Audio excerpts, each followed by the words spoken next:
শুনছো, ছেলের তো গরমের ছুটি পড়ে গেছে। আমি কি তাহলে কদিন বাপের বাড়ি থেকে ঘুরে আসবো? তুমি একলা সব কিছু করে নিতে পারবে না? কেননা মা তো আবার বেড়াতে গেছে। মায়ের তো 1 মাসের ট্যুর, মা তো আসবে সেই জুলাই মাসের ফার্স্ট উইকে। ছেলেটার গরমের ছুটি পড়েছে, ছেলেটা তো সারাদিন ঘরে না হলে জ্বালিয়ে মারবে কোথাও ঘুরতে না নিয়ে গেলে। কি করবে বলো তো? শোনো, আমার অফিসের কাজের চাপটা একটু বেড়েছে এখন। আসলে এই অফিস করে সমস্ত কিছু সামলে আমি ঠিক চালাতে পারবো না। তার থেকে বরং তুমি এবারের আর গরমের ছুটিতে বাপের বাড়ি যেও না। আমি দেখছি তোমাদেরকে যতটা সম্ভব টাইম দেওয়া যায়। আসলে 1 উইক পর বস আসছে বিদেশ থেকে, তাই আমাকে থাকতেই হবে। ঠিক আছে, আমাকে ব্রেকফাস্টটা দাও, আমি অফিসের জন্য বের হই। আচ্ছা ঠিক আছে, তোমার যখন এত কাজের চাপ তাহলে না হয় আমরা এবার আর যাব না। এই ছেলেটাকে নিয়ে কি যে করব সারাদিন।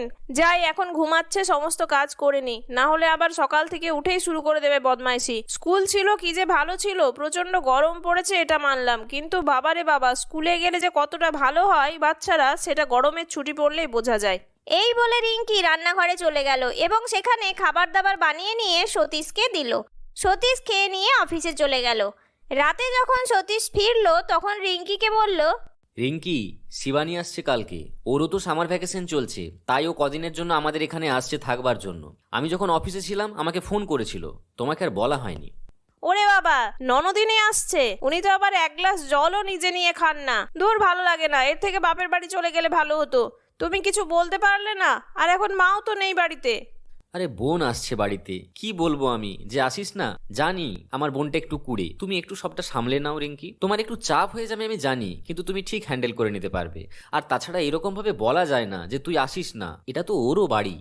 হয়ে গেল, এবার গরমের ছুটিটা পুরো গেল। কোথায় ভেবেছিলাম বাপের বাড়ি যাব, না হলে ভেবেছিলাম কোথাও একটা ঘুরতে যাব, তা না, এখন ননদিনীর সেবা করে দিন কাটাতে হবে। তুমি তো অফিসে চলে যাবে, তোমাকে তো সারাদিন কোনো অর্ডার সামলাতে হবে না, আমাকে সারাদিন অর্ডার নিতে হবে তার।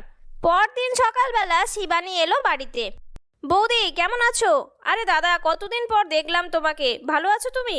আর শোনো বৌদি, আমি অনেকটা জার্নি করে এসেছি, আমার সকালের ব্রেকফাস্টও করা হয়নি। তুমি আমাকে একটা ব্রেকফাস্ট কিছু বানিয়ে দাও। ও আচ্ছা, আমাকে একটুখানি পরোটা বানিয়ে দাও। আলুর পরোটা বানাবে কিন্তু। বাড়ির খাবার কতদিন খাওয়া হয় না। বেশি করে আলু স্টাফিং দিয়ে আলুর পরোটা বানাবে, আর একটু সালাদ কেটে দেবে। আমি একটু ফ্রেশ হয়ে আসছি।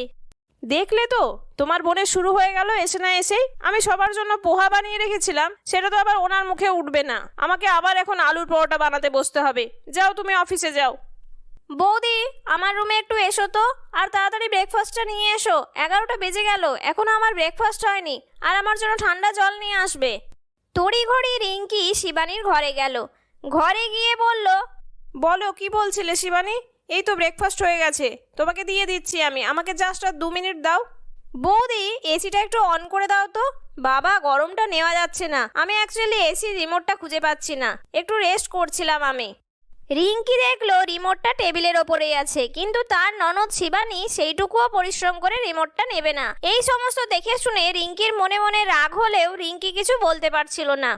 আর বৌদি, এটা কি জল নিয়ে এসেছো? জলের মধ্যে বরফ আর পুদিনা পাতা দিয়ে নিয়ে এসো। আর শোনো, আমি কিন্তু লাঞ্চে আজকে চিকেন বাটার মশলা জিরা রাইস খাবো।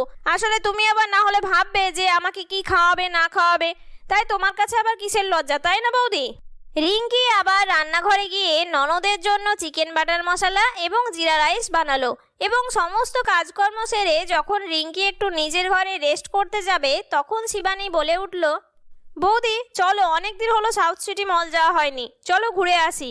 আর তাছাড়া আমার একটু কেনাকাটাও ছিল, আর ওখানকার ক্যাফেতে কফিও খেয়ে আসি। আগে মনে আছে আমরা প্রায় প্রতিদিনই যেতাম কফি খেতে। চলো চলো, রেডি হয়ে যাও, ঘুরে আসি। আর তাছাড়া তোমার ছেলেও তো বায়না করছে কোথাও যাবে বলে।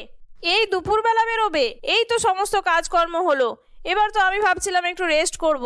সন্ধেবেলায় চলো, তোমার দাদা যখন চলে আসবে তখন না হয় সবাই মিলে একসাথে যাবো আর ডিনারটাও করে আসবো। না না বৌদি, রাতে আমার অন্য জায়গায় একটা যাবার আছে, তাই রাতে তোমার সঙ্গে আমার আর যাওয়া হবে না। আর আজকে ডিনারে যাওয়া হবে না, তুমি বরং এক্ষুনি রেডি হও, আমরা বেরোবো। বাড়িতে তো গাড়ি আছে। রিঙ্কির ইচ্ছে না থাকা সত্ত্বেও শিবানীর কথায় বাধ্য হয়ে রিঙ্কিকে বেরোতে হলো। এভাবেই তার ননদ সারাদিন ধরে রিঙ্কিকে জ্বালাতন করত। একটা কাজও নিজে করতো না, উপরন্তু সমস্ত কাজ বাড়িয়ে দিত। বিরক্ত হয়ে গিয়ে রিঙ্কি একদিন সতীশকে বলল, শোনো, তোমার বোনকে আমি আর নিতে পারছি না। জাস্ট আমার কাজ তো 10 গুণ বেড়ে গেছে। কোথায় ভাবলাম গরমের ছুটিতে একটু রেস্ট করব, তা না, তোমার বোন এসে গেছে আমার সমস্ত কাজ বাড়াতে। আমার মাথায় একটা প্ল্যান এসেছে, ওকে কোনো না কোনোভাবে হলেও এবারে নিজের জায়গায় পাঠাতেই হবে। আর তাছাড়া আমি নাকি শুনলাম ওর হাজবেন্ডের সঙ্গে ঝগড়া করে চলে এসেছে এখানে। কিন্তু সেটা কি ঠিক হবে? আর তাছাড়া মা তো নেই বাড়িতে, তুমি কি করে নিজেই ডিসিশন নিতে পারো? আমার তো ঠিক সুবিধে লাগছে না। আরে আমি সমস্ত ঘটনা মাকে বলেছি, মায়ের সঙ্গে প্ল্যান করেই তোমাকে বলছি ওটা। ওকে কোনো না কোনোভাবে বাড়ি পাঠাতেই হবে, তাহলে আমারও ভালো ওরও ভালো। পরের দিন থেকে রিঙ্কি নিজের প্ল্যান চালু করলো। পরের দিন সকালবেলা, বৌদি ব্রেকফাস্ট কোথায়? এখনো ব্রেকফাস্ট বানাওনি কেন? আর তুমি আমাকে চাটা দাও, তাড়াতাড়ি দাও, আমাকে ব্রেকফাস্টটা দাও, আমি একটু বন্ধুদের সঙ্গে বেরোবো। আসলে শিবানী, আজকে আমি আর কিছু বানাইনি। আমার শরীরটা এত প্রচন্ড খারাপ যে তোমার দাদা দুধ কর্নফ্লেক্স খেয়ে চলে গেছে অফিসে, আর ছেলেকেও আমি দুধ কর্নফ্লেক্স খাইয়ে দিয়েছি। তোমার জন্য দেখো দুধ গরম করে রেখেছি, তুমি একটু কর্নফ্লেক্সটা নিয়ে খেয়ে নাও প্লিজ। কিন্তু বৌদি তুমি তো জানো আমি কর্নফ্লেক্স খাই না। তুমি আমাকে চটপট আলুর পরোটা বানিয়ে দাও। আর তুমি তো এখন মেডিসিন নিয়ে নিয়েছো, একটু তো ঠিকও আছো। কিন্তু শিবানী, আমি এখন রান্নাঘরে যেতে পারবো না, আমার তো মাথা ঘুরছে প্রচন্ড।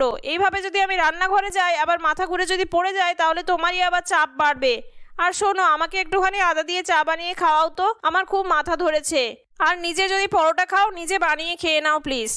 শিবানী কোনো উপায় না দেখে নিজের জলখাবার নিজেই বানিয়ে নিল এবং বৌদির জন্য চাও বানিয়ে নিল। এইভাবেই শিবানী নিজের সমস্ত কাজ করতে লাগলো, কেননা 4-5 দিন হলো রিঙ্কি কোনো একটা কাজ করতো না সেরকম। ধুর, ভাল লাগে না। কোথায় ভাবলাম গরমের ছুটিতে যাই বাপের বাড়ি, গিয়ে বৌদির সেবা খেয়ে আসি, তা না এখন তো উল্টো হচ্ছে দেখছি, বৌদিরই সেবা করতে হচ্ছে আমাকে। কেন যে বাড়ি থেকে ঝগড়া করে বেরিয়ে আসতে গেলাম, এখন তো আমি আর বাড়িও ফিরতে পারছি না। কি যে করি, এখানে আমার আর এক মুহূর্তও ভালো লাগছে না। এত কাজ আমার দ্বারা সম্ভব নয়, বাড়িতেই ভালো ছিল, কোনো কাজ করতে হতো না। শিবানী এই সমস্তই কথা ভাবছিল, হঠাৎ করে শিবানী দেখলো বিকাশ এসেছে তার রুমে। বিকাশকে দেখে শিবানী একদম চমকে গেল।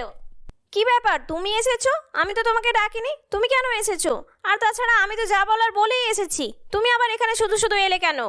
কিন্তু শিবানী, তুমি তো আমাকে মেসেজ করে ডেকেছো, তাই আমি ভাবলাম যাই সমস্ত ভুল বোঝাবুঝি মিটিয়ে নিই। শিবানী দেখলো সত্যি সত্যি মেসেজ আছে। সে কিছুই বুঝতে না পারার আগেই রিঙ্কি এবং সতীশ এলো ওদের রুমে। আরে বিকাশ, কখন এলে? বুঝতেই পারিনি। ভালো আছো তো? বাড়ির সবাই ভালো আছে? ও আচ্ছা, তুমি নিশ্চয়ই শিবানীকে নিতে এসেছো। বলছি কটা দিন আমাদের বাড়িতেও থেকে যাও, তাহলে ভালোই হতো। না না বৌদি, অফিসে প্রচন্ড কাজের চাপ, দাদা তো সব জানেন। আমি শিবানীকে নিয়েই চলে যাব, থাকতে পারবো না। তোমরা বরং এসো একদিন বাড়িতে। ঠিক আছে দাদা, বৌদিকে নিয়ে আসবেন কিন্তু। আমরা তাহলে এক্ষুনি বেরিয়ে যাই। এই বলে বিকাশ শিবানীকে নিয়ে চলে গেল এবং রিঙ্কি হাসতে লাগলো। ওহ যাক বাবা, অ্যাট লাস্ট শিবানী গেল। আসলে এই মেসেজটা আমিই করেছিলাম শিবানীর ফোন থেকে। চলো চলো, কয়েকদিনের জন্য কোথা থেকেও ঘুরে আসি। কয়েকদিন ধরে যা ঝড়ঝাপটা গেল, ওহ এবার একটু ভালো লাগছে। বন্ধুরা, আমাদের গল্পগুলি তোমাদের কেমন লাগছে কমেন্ট করে অবশ্যই জানিও। যদি ভালো লাগে তাহলে একটি লাইক করো, আর চ্যানেলটির ভিডিওগুলি ভালো লাগলে চ্যানেলটিকে সাবস্ক্রাইব করে পাশে থাকার অনুরোধ রইল। ধন্যবাদ।